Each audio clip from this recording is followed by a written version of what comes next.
Good evening, everyone, and welcome to the League of Women Voters Yes on 4 for Safer Roads Advocacy Forum.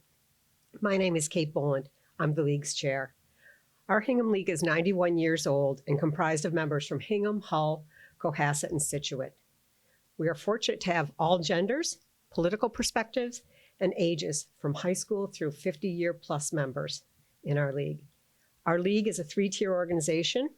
The League of Women Voters is a three-tier organization that does not support or oppose political parties or candidates. The three tiers are national LWVUS, state level LWVMA, and there are 47 local leagues throughout Massachusetts. For this evening's forum, we are very fortunate to have LWVMA Legislative Action Committee Chair Jen Miroff explain what this ballot question entails and clarify any misconceptions. She'll address why the league has taken a position, and later she will answer questions. Welcome, Jen, and thank you for coming. Thank you, Kate. Thank you, League of Women Voters of Hingham. My name's Jen Miroff. As Kate mentioned, I'm the League of Women Voters of Massachusetts Chair of Legislative Action Committee, and I'm also a local league member of Needham. Great, so welcome to the Yes on 4 Advocacy Forum. So I wanted to first just give you some background on how the League of Women Voters of Massachusetts takes positions on issues. So as Kate mentioned, we're a grassroots, nonpartisan political organization. We do not endorse candidates or political parties. However, we are a human rights organization, and we've been advocating for human rights for more than 100 years. So the League of Women Voters of Massachusetts board votes to support, oppose, or take no position on specific ballot questions based on our positions, which have been researched and adopted by the League. They're described in two places. Impact on issues is the US version, and where we stand is the Massachusetts version. So our program consists of those governmental issues that the League has chosen for concerted study and action at the national, state, or local level. We're taking no position on questions 1 to 3. So we adopted a position of yes on 4 for safer roads, and it's from our position in pages 49 to 50 of where we stand, which is the Commonwealth of Massachusetts should provide driving certificates or some proof of driving validation to undocumented drivers, allowing those drivers to drive legally and ensuring that they would have passed a state driving test. The Commonwealth should permit and encourage auto insurance providers to issue insurance coverage to holders. And we adopted this position by concurrence at the June 2019 convention. It was from the League of Women Voters of Illinois position. Okay, so what is ballot question 4? So the Work and Family Mobility Act is already a law in Massachusetts. It was enacted in June of 2022. The League of Massachusetts has been working on this for almost 5 years now. Advocates have been working on this for close to 20 years. So it's been a long haul, 20 years. And so it's supposed to take effect in June of 2023. A yes vote maintains the law as is. A no vote repeals the law.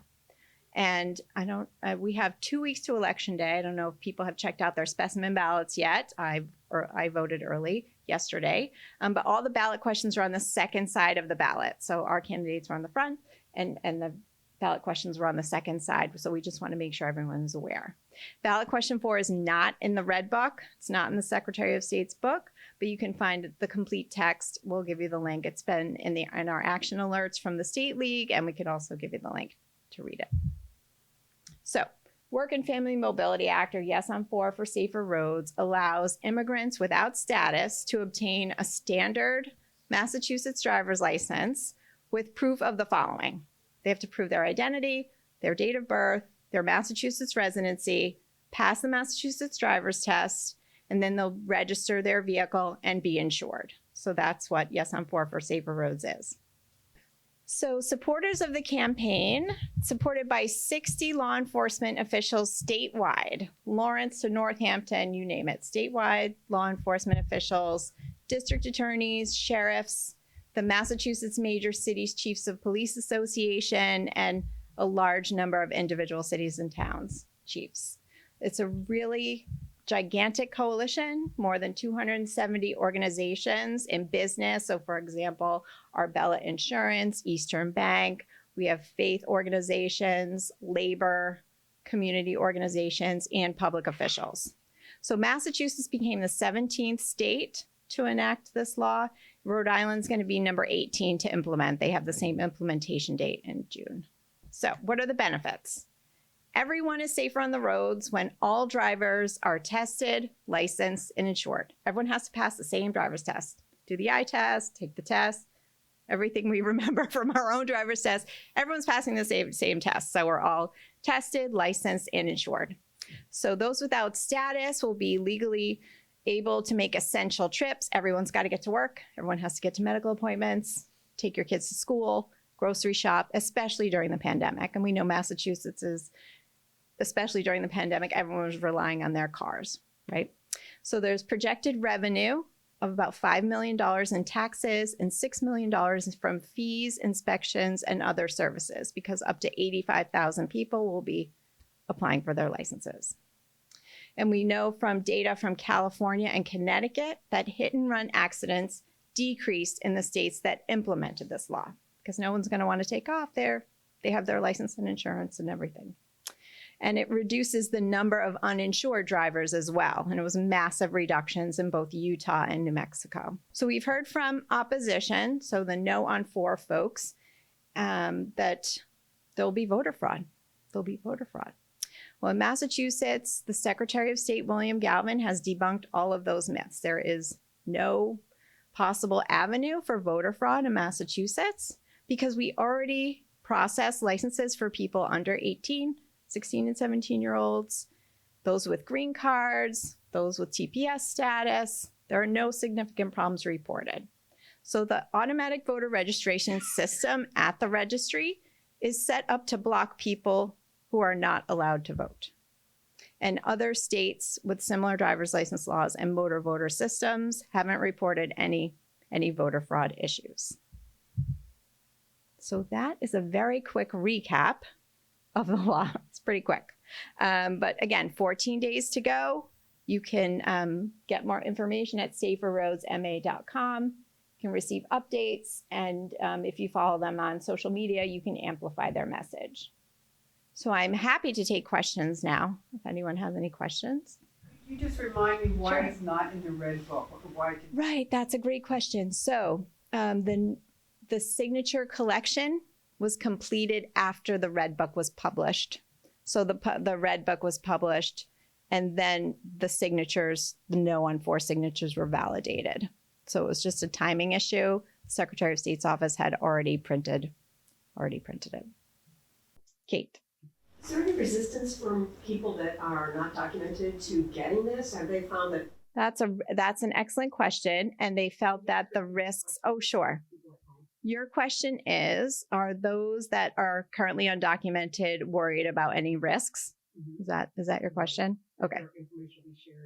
Their information will be shared. So presently in Massachusetts, there is a legal team that works in this coalition that's working with the other states that have implemented the law to make sure there isn't any information sharing.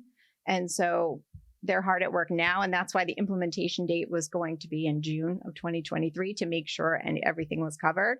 And they felt that the benefits outweighed the risks, basically. So people need to drive, they need to get where they need to go safely. And they felt that driver's license was the most important thing. So they felt the benefits outweighed the risks. Mm-hmm. 2 comments. One is that when you talked about visas and green cards, there's actually a whole variety of other visa situations that are in that category. Okay. People coming to work here, people starting businesses here, and they all require that. And then secondly, I think, correct me if I'm wrong, but there's in the law, if somebody moves here, they actually have to get a license within a certain period of time. Say moving from New York to Boston, is that there is a requirement to do that. It's similar in all other states. Mm-hmm. Excellent, thank you. Any other questions? Kind of. I'm just trying to get my head around it. I mean, if this is anyone, illegal, undocumented, maybe they feel like they're not supposed to be here, or they don't want to be caught here, right? So, giving proof of residence and things like that. I'm just trying to, that's what I'm not quite understanding about. Right. So the coalition worked with the undocumented community to make sure this is something they want to be able to drive their kids to school. So if they get pulled over, there's a license that said, I've passed a Massachusetts driver's test, I'm insured, my vehicle is registered, so on and so forth. Yeah.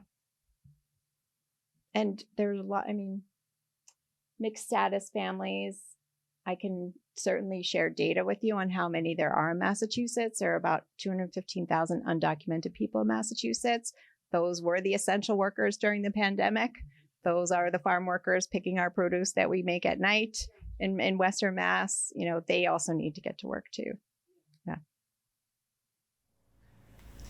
I guess as follow-up to that, so if an undocumented person gets their license, Mm-hmm. do they have to show, they don't have to show proof of citizenship or? Right. Actually, that's a really good question. Right. They actually have to show their identity through either a foreign passport or birth certificate from their country of origin. And it has to be valid. It has to be a valid proof of identity from another country. Yeah. So they may have a passport, they may have their birth certificate, but it's from their country of origin. But they don't have to show their legal status in the country. They just have to show. Exactly. So it's similar to if an American citizen goes to Europe, rents a car, you need an international driver's license. It's that same concept. Correct. Correct. We know who you are. We know you took a driver's test. We know you're insured. You're not looking beyond that into their legality. Correct. Because that's a federal. Yeah. Motivation. Yeah. Why would an illegal person to put themselves Right. at risk of being sent home? That's Right. So they felt the benefit to drive safely to make sure they could get to work and to school and to groceries and to medical appointments outweighed any risk of deportation. Right. I was just thinking, when I've seen the mayor of Newton speak, and she was saying one thing we really have to focus on is this has nothing to do with the border, immigration, anything like that. This ballot is to make us all safer, and we've all had kids start to drive. We want to make sure everybody is safe on the roads. Exactly. Totally. Exactly. So I have two very new drivers myself, and I'm constantly looking around is everyone following the rules of the road? Oh my goodness. And I think Senator Creighton said the same thing. He was a bill sponsor in the Senate. And when he was on Greater Boston with Jim Brody, he said the exact same thing. I'm driving my 7-year-old and 3-year-old to school. I want to make sure everyone's passed the same driver's test, eye test, everyone has insurance and so forth, knows the rules of the road. We were talking offline before you began, I don't think that the recording was on yet, when you were talking about how it also saves time of law enforcement if there's an accident. That's a really great point. Thank you for bringing it up. So now when someone's pulled over, instead of verifying someone's identity with a foreign passport or a foreign birth certificate, they actually have a Massachusetts license. So it's reducing the number of hours that an officer is going to have to chase down. Who is this person really? Well, I already have my license. My identity has been verified by the state already. I've shown you my foreign passport and birth certificate, so forth. It's a very long list of documents. It's a very long list of documents that folks have to show. Yeah. Okay, thank you.